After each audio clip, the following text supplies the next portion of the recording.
I didn't find out I was getting fired from an email or a meeting invite. I found out because I heard my own boss's father say, "Fire him before Q4. He knows too much." Through a half-closed door, I'd installed myself 7 years earlier. If you've ever given a company 10 years of your life, built it from nothing, and then realized you were the only one in the room who still believed in loyalty, you know exactly what that sentence feels like. When I joined the company, it wasn't really a company. It was a cramped room over a coffee shop that always smelled like burnt espresso and cheap floor cleaner. There was one wobbly IKEA table, two plastic chairs, a whiteboard with a half-erased diagram, and a 26-year-old CEO in a hoodie whose entire team was a Google Drive folder and his overconfident grin. That was Lucas. I was 24, broke, and stupidly optimistic. I'd just quit a stable, boring job in a big corporation because the idea of spending the next 30 years in a gray cubicle made my skin crawl. Lucas showed me a slide deck and a vision, a software platform for small logistics businesses, something between project management and real-time tracking.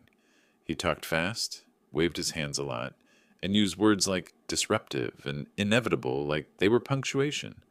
The salary was embarrassing, the equity was probably worthless, and the contract was, let's just say, flexible.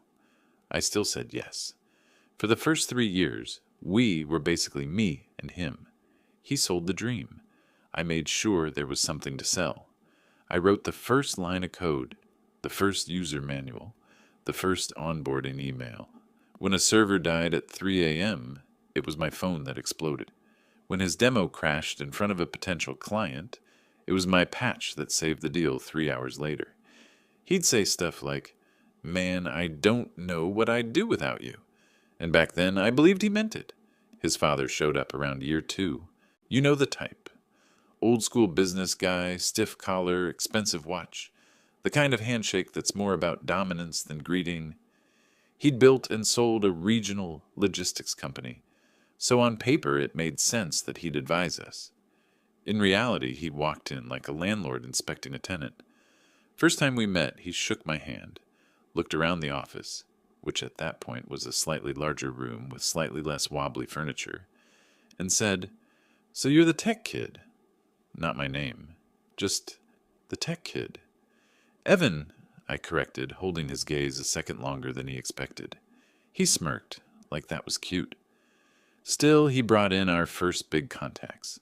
Middle-aged guys in suits who didn't understand half of what the platform did, but trusted him. I sat in those meetings like some kind of translator, turning buzzwords into features and promises into things I'd have to actually build. Years 4 to 7 were growth and grind in equal measure. We moved to a real office. We hired people. I became head of product on LinkedIn, which mostly meant I did my job plus the 3 roles we couldn't afford yet. I wrote the dev guidelines, designed the database architecture, documented every process. When a new hire arrived, they sat next to me. When something broke, it ended up on my screen. Renewals? Clients wanted me on the call. They trusted that if I said we can do it, it would actually work the way they needed. Some of them stopped saying, "your company," and started saying, "you guys," like I was co-owner, not just employee. I started to almost feel like one. Lucas fed into that.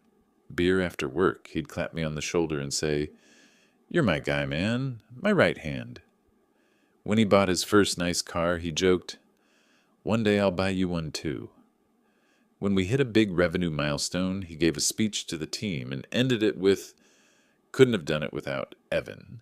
And everyone clapped, and I pretended that wasn't the closest thing to a raise I'd gotten in a while. His father never joined the jokes. He'd show up every quarter, sit in the glass meeting room, and go over numbers like a surgeon looking at scans. To him, everything was cost and margin. He didn't care that our uptime was 99.97%. He cared how much the servers cost. He didn't care that clients loved talking directly to me. He cared that my salary line had gone up 3 times in 10 years, even if it was still well below market. He started asking questions that sounded innocent if you didn't listen too closely. Does Evan really need to be on all these calls? Can't you document this stuff so any developer can handle it? Why is he involved in pricing? Well, that's a commercial decision. Lucas always smoothed it over in front of me. Relax, Dad. Evan's the backbone here. He'd grin at me like we were still on the same team. Year 8, we almost lost everything. A major client, about 30% of our revenue, announced they were reviewing vendors. If they left, we wouldn't be talking about growth. We'd be talking about how to pay salaries. Lucas panicked. His father started sending 12-paragraph emails at 2 a.m. with subject lines like strategic response required. I spent 3 weeks basically living in the office. I customized features they'd been asking for, built a reporting dashboard they hadn't even known they wanted, and personally flew out with Lucas to present it to their board. I watched the head of operations go from skeptical to impressed. Over the course of 1 hour, we kept them. On the flight back, Lucas bought a whiskey he couldn't afford and said, "You literally just saved the company, you know that?" I shrugged, exhausted. That's the job, right? "Yeah," he said, but not everyone would do it. His father's reaction was different. In the next board summary, he wrote, "Retained core client. Risk level reduced. Exposure still high due to knowledge concentration in key employee." Key employee meaning me. I saw that phrase once when Lucas accidentally left the document open on the big screen before a meeting. He closed it fast, but not before I read the line. "Don't overthink that," he said, cheeks a little red.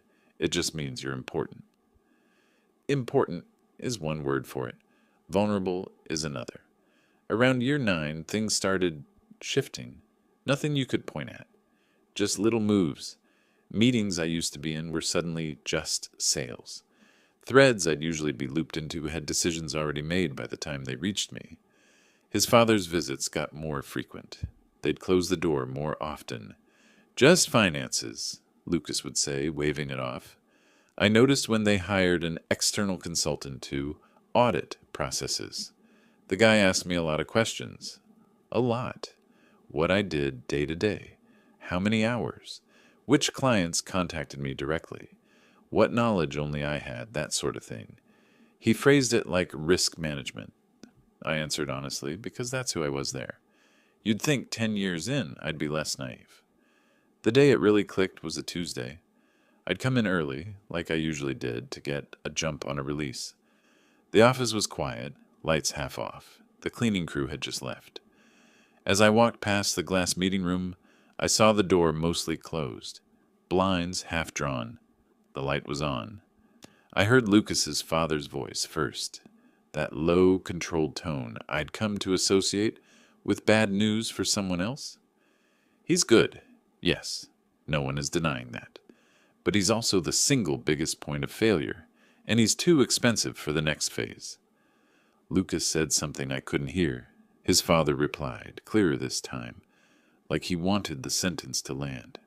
"Fire him before Q4. He knows too much." I didn't confront them that morning. I wish I could say I barged into that meeting room and demanded answers, but the truth is simpler. I stood there, invisible behind the half-closed blinds, and let the sentence settle in my chest like a stone dropped into deep water. And then I walked to my desk, opened my laptop, and worked. Just like I had always done, but that was just the beginning. For the next 2 weeks, everything felt slightly off. The kind of off you only notice if you've lived inside a place long enough to know its normal breathing pattern. Slack channels I usually answered got quiet. Meetings I'd run for years suddenly had new owners. Small changes. Quiet ones. Someone else presenting numbers I had prepared. Someone else speaking to clients I'd supported for a decade. Every time I'd ask Lucas about something I'd been excluded from, he'd smile that worn-out startup CEO smile. "Just reorganizing things, man. No big deal." No big deal. Easy to say when the reorganization wasn't clearly aimed at peeling you off the company like old wallpaper. His father started spending more time in the office, too. He'd walk past my desk, hands behind his back like he was inspecting furniture he already planned to replace. Once, he stopped, scanned my screen casually, and said, Document everything. It's good practice. Document everything. That's what you say when you're preparing to hand someone else the keys. By mid-month, access to a couple of shared folders mysteriously vanished from my account. Permissions bug, Lucas said. It's on it. We didn't even have an IT department. We had me. A few clients I'd handled personally started sending messages like, Lucas says he'll be our main contact moving forward. Still you or him? Or, are you transitioning out? He sounded vague. Transitioning out. They were softening the landing for me before I'd even been pushed. And then the money shifted. My expense reports, usually processed within a day, suddenly sat untouched for a week. My quarterly bonus, tiny but symbolic, didn't show up. Lucas apologized, blamed accounting, blamed payroll cycles, blamed admin delays. The thing with small companies, when something's wrong, everyone feels it. You can hear it in how people close drawers, how they lower their voices near the hallway, how they start asking, Hey, have you talked to Lucas today? Like there's a leak in the ceiling no one wants to admit they see. I wasn't imagining it. Everyone knew something was happening. They just didn't know the target was me. A few nights later, I stayed late finishing a feature for a client presentation.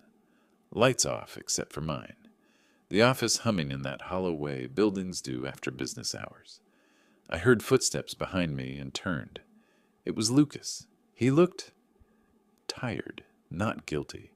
Just tired in that specific way people look when they've made a decision they're trying to pretend is the right one. Hey, he said, stuffing his hands in his pockets. You're always here late. You know how it is, I said. Deadlines. He hesitated, shifting weight from one foot to the other. We should talk tomorrow. Big picture stuff. I nodded, because what else was I going to do? Tell him I already knew what big picture meant? He left quickly, like he didn't want to be in the room with me longer than necessary. I went back to my screen, but the code blurred. I closed the laptop, sat in the dark for a minute, and listened to the building breathe. There's a kind of silence that feels like someone waiting behind you, and that night had exactly that shape. The next morning I came in early again. Habit or instinct, I'm not sure. When Lucas arrived, he didn't even remove his backpack, just walked straight past me toward the meeting room with glass walls, the same one where I'd overheard his father weeks earlier. At 10:15 he called my name. Evan, got a minute? I stood. My chair scraped the floor louder than it should have. I followed him into the room. His father was already seated, hands folded, eyes cold and businesslike. A folder lay on the table. My name on the tab. This was it. Lucas cleared his throat. So, as we've been discussing, he hadn't discussed anything with me, we're entering a restructuring phase. Restructuring, the corporate word for, we're about to cut off your oxygen, but please don't make this awkward. I let them talk. His father took the lead, detailing how the company was moving in a new direction, how certain roles no longer aligned with future priorities, how leaner operations would set up greater long-term stability. Translated, we want your work. We don't want you. He slid a paper across the table. Severance package, he said. Standard. It wasn't standard. It was insulting. Lucas chimed in with the soft, friendly voice of someone who wants to be liked, even while stabbing you. We really appreciate everything you've done, man. Seriously, you've been huge for us. Huge. Past tense. I looked at them both, not angry, not shocked. Just done. You know this is a mistake, I said quietly. Lucas swallowed. His father didn't blink. The decision is final. And in that moment, something inside me shifted. A pressure that had been building for years finally snapped. Not loud, not dramatic, just a clean internal break. That night, I stopped being the guy who saved them. They fired me on a Thursday. By Friday morning, the cracks had already started to appear, tiny hairline fractures that only someone who'd built the entire system could recognize. And by Monday, those fractures weren't cracks anymore. They were sinkholes. They thought I was gone. I wasn't. The first call came at 9:12 a.m., a number I recognized, a regional logistics company that had been with us since year 3. I let it ring twice before answering. Evan, hey, sorry to bug you. Is everything all right over there? Lucas hasn't responded to our last update. The dashboard you built isn't syncing data. I kept my voice neutral. I'm no longer with the company. Silence. Then a low, careful exhale. Well, that explains a lot. It didn't. Not yet. By noon, 3 more clients had called. Same story each time. Delayed responses, missing data, numbers that didn't add up. Features behaving like they'd been assembled by someone who'd only seen documentation once in bad lighting. There was a reason for that. Because all the documentation they were using. I'd started writing it 2 months earlier, and Lucas fired me before I finished. His father wanted me replaceable, and he got exactly what that meant. Around 3 p.m., I got a text from Jenna, our senior support rep. Did you really leave? They won't tell us anything. System is breaking. Everyone is panicking. I typed back. I was fired. 30 seconds later. Holy shit, that explains everything. I didn't reply. I didn't need to. The dominoes were already falling in perfect sequence. Meanwhile, on their side of town, panic was growing like mold behind wallpaper. The system I built wasn't complicated if you understood it. If you didn't, it was like opening a car hood for the first time and discovering a bomb instead of an engine. I began getting screenshots from former coworkers. Error messages stacked like towers. API requests timing out. Sync loops restarting on their own. Servers overloaded because someone removed a rate limit they didn't understand. And Lucas? He'd stepped into full damage control mode. Tight voice. Fast breathing. The kind of tone where every sentence starts sounding like a lie, even if it isn't. They'd replaced me with 2 junior devs and a contractor who lived in another time zone and didn't know our code base from a bag of tangled wires. By Tuesday, a big client, one that Lucas's father had personally brought in, reached out to me through my personal email. Short, blunt. Are you available for consulting work? I stared at the screen for a long moment. The universe doesn't whisper. It sends invoices. I wrote back, let's talk. Lucas must have found out. He called me that evening from his personal number. I didn't pick up. He left a voicemail. His voice stretched thin like wet paper. Hey man, I think there's been a misunderstanding. Maybe we moved too fast. Maybe we... Look, call me back. Let's talk this out. They always want to talk it out when the fire reaches their own curtains. I deleted it. The next morning, I had 6 missed calls from companies I had onboarded, trained, and personally saved during critical outages. All variation of the same message. We trust you. We don't trust them. What are you doing next? So I told them, not with a pitch, not with a template, just the truth. I'm starting something new, and something new started. Chaos consumed their office in less than 10 days. Here's how I know. 1, 2 developers quit without notice. Both wrote me afterwards saying they were exhausted, overworked, and blamed for failures they couldn't fix. 2, payroll bounced. The father tried to freeze expenses while they stabilized operations, which only made everything worse. 3, 3 enterprise clients pulled contracts, the ones I'd personally held together by sheer force of will for years. 4, legal threatened them, because one client's deliveries were delayed for the 3rd time in a week, costing tens of thousands. 5, support wait times exploded. One screenshot showed a 97-hour backlog. 97 hours. That's not customer support. That's a tombstone. Through the fog, little details filtered back to me from inside the company. Someone overheard Lucas shouting, "He was supposed to be replaceable." His father shouting back, "This is what happens when you get attached to employees instead of owning the business." Attached. Right. Attached is not letting a man sleep on a couch in the office during a product launch. Attached is not breaking your back to save deals he screwed up. Attached is not loyalty when it only goes one way. But they weren't angry at me. They were angry at their own delusion. They fired the one person keeping the foundation from collapsing. And now the foundation was cracking, caving, roaring open under their feet. By the end of the second week, I had my own small office. Nothing fancy, just a room above a mechanic's shop, a door that stuck when it rained, a cheap desk, a laptop, and clients, my clients, moving their contracts over one after another like stones rolling downhill because gravity makes the decisions for you when someone else already set the slope. Not revenge, not even satisfaction yet, just momentum. They fired me to save money. Instead, it cost them the company. And the best part, the real collapse, hadn't even started yet. The funny thing about revenge is that people imagine it's loud, explosive, dramatic, but the kind that actually works is quiet. By the time the fourth week rolled around, I wasn't thinking about Lucas or his father anymore. Not because I forgave them. Nothing so noble. I just didn't need to. They were busy losing a war they started with their own hands. And then, silence. The kind that means something's over.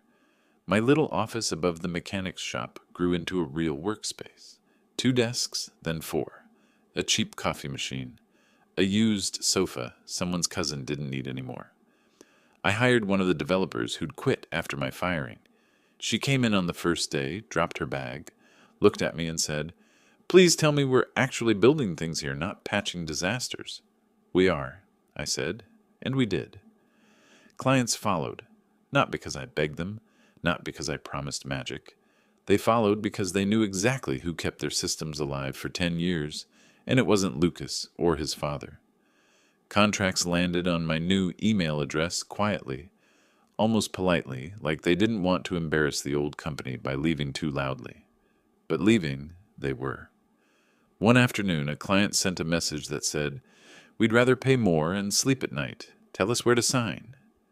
I stared at that sentence for a long time.